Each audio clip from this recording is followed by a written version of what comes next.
Sutton, your mother has opinions on the word love. Trite and overused. Saying I love you, that is so trite and it's overused. Now, I know what she's talking about. Mm-hmm. You know, now you can meet somebody and that first day they're like, I love you. Mm-hmm. That's what she's talking about. Mm-hmm.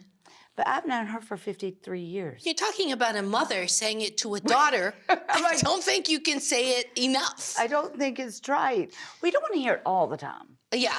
Oh, I do. Yeah, I do. I love you. Oh, thank you. I really do. I love you too. And I love you. And I love you, I Garcelle. love you both. And see, that's not being trite. No. You want this, like, you know, nurturing, soft, cuddly mom that you can always go to and be hugged and told everything's going to be all right, I love you, and she wasn't necessarily getting that. So I can see where Sutton would feel hurt there. To me, I look at someone like Reba, who comes off as so stoic and strong and cold, and I think that's because this woman has a story. There's a reason that she's like that. This is someone who had to bury a lot of her feelings, clearly. But she made a good point. She said, you know, I knew my father loved me, and he didn't say it. He also went to World War II when she was 1. And she's trying to protect herself. My father never told me he loved me. So then when they die, you're like, well, never got to hear it. Right. There's something about the words that you want to hear. She's just not warm and fuzzy. When She's some- not no, warm she and is definitely fuzzy. not warm Yes. and fuzzy. Right. Sutton, I do not remember, and my memory isn't what it used to be. I do not remember my ex-husband ever saying it to me. And I knew that he loved me. Right. But I don't remember him ever saying it until he was sick in the last 2 years of his life, and I was taking care of him. And then he said it all the time to me. Aww. It was really nice, but I'm sure he must have said it when we were married, but I don't remember it. You took care of him despite being divorced in the last few months of his life. We were very close after we got divorced. He was like probably my best friend for 30 years. But it seemed weird, like once I wasn't saddled with being a wife and all the expectations that came along with being a wife, then it seemed like it liberated us to be really close because we were there because we wanted to be there. I'm still waiting on that phenomenon to happen between me and Christian. Well, we evacuated for 2 days and went up to Oxnard, and so did my ex-husband and his dog. In your house? In my house. Did his girlfriend come? No. Just checking.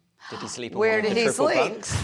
I have triple queen, yes, I said queen, triple queen bunk beds, so 2 kids can sleep or 2 adults or whatever you want going on. I'll ask the questions, Craig. I will ask the questions. He slept in the guest room, and it was really interesting because we got along so well, except there was no sexual At all. at all. And the only thing that I realized why I'm always the bad guy is he says yes to the boys about everything. Well, that's just being a mother.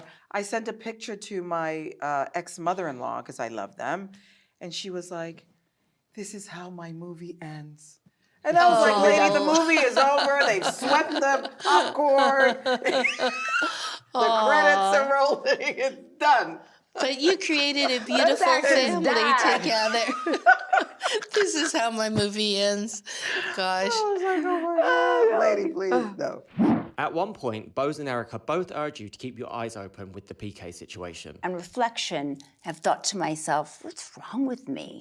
Do you know what I mean? Like, why was that not something that I was, you know, like, took very seriously? Yeah, Like, well, because you didn't want to believe it. He wants to have the upper hand.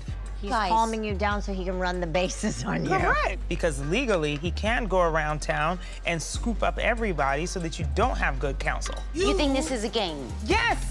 Wake up! I'm just saying. holy sh**. But that's why you have friends Yes, who then can see for you yes. and say, girl, there's danger. That wasn't the first time Bose had said that to me. Don't get to the place of being desperate. Desperation breeds no good strategy, girl. She was absolutely right. I was so concerned and I didn't even know what to do. I had to know what I was dealing with. I had to know if there was any semblance of the PK that I knew. And the only way I could know that was by picking up the phone and trying to talk to him. So I hadn't spoken to him at this point, you know, for a long time, and then I got that email. Just I'm wrote the this girl that wants to know. really angry, horrible note. What? What's in it? What did it say? Just finances, and I'm gonna stop paying this, and you're gonna be liable for this. And then I called him, and it was a completely different person. And we start talking like Nothing we're is. friends. Oh, No, you didn't. This is a lie. Subsequently, he's said that he used a sledgehammer to crack a nut. So essentially, it was empty threats, or, you know, he would never follow through. But none of it is okay. None of it. Do you believe that? I believe PK is impulsive. He can be hot-tempered. You know, PK has a way of saying things like when he would say, you know, throw around the word separated or divorced, like so easily. Those, if that comes out of my mouth, if I say that, You mean it. exactly, you better believe I believe mean that. it. And it's really difficult when you're dealing with somebody that literally afterwards can say, oh, you know what, that's nothing. Like he almost doesn't understand the severity of things and words sometimes. And it's hard. I really honestly, whether PK and I stay married or not, I really want to get to understand him better.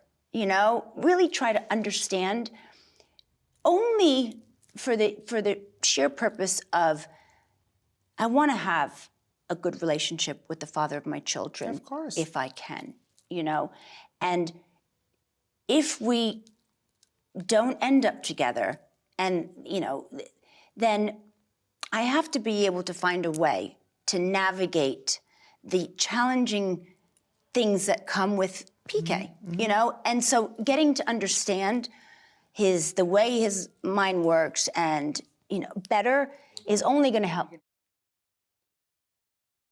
When Garcelle came back and told us that Reba had said it's none of your business, I mean, I was like, no. Sutton and I have had intimate conversations. You know, she's so proud of how far she's come. And she would just love to hear you say that you're proud of her and that you love her too. I don't think that's any of your business. Yeah, I was surprised by her candor. I told her. I told her. She had it's not gonna go well. But I thought I came like very soft and, you know, I love your daughter. I have such an affinity for your daughter. We're such good friends. I think she would give the shirt off her back. She was like, I don't care. I think you have no clue. Like, that is none of your business. I was like, ooh. I tried to keep a straight face and I go, you're probably right. You're right, I don't. But, I mean. But I'm Garcelle. But I really enjoyed Reba because she stayed true to who she is, no matter what. James, this is kind of weird, but I got a weird one too. I know, I've seen it. Whether we were being nice, whether it didn't matter. It just felt like Reba did not like Garcelle from the get-go. A scarf? Yes. At least she was able to laugh about it. I'm glad it wasn't me. I would have been like, time to go. Give me that scarf, bitch, I'm out of here. The first morning, she was like, can we leave now? I was like, no, we can't leave, And then towards the Garcelle. end, she was like, if I come to LA, will Garcelle pick me up at the airport? She did. Because she does. I'm not going to. I mean, she's got Garcelle working hard to try to win her over, I'm telling you. I would be intimidated to pick up Reba. I would be like, where do you want to go? What do you want to do? I don't know, a tea? Some tea sandwiches at the Beverly Hills Hotel? I mean, listen, even if I did pick up Reba, at least I wouldn't lose her like Sutton did in Paris. We dropped her off at a hair salon and went to get her hair done, and then we forgot where we left her. No. Maybe that's where their issues stemmed from.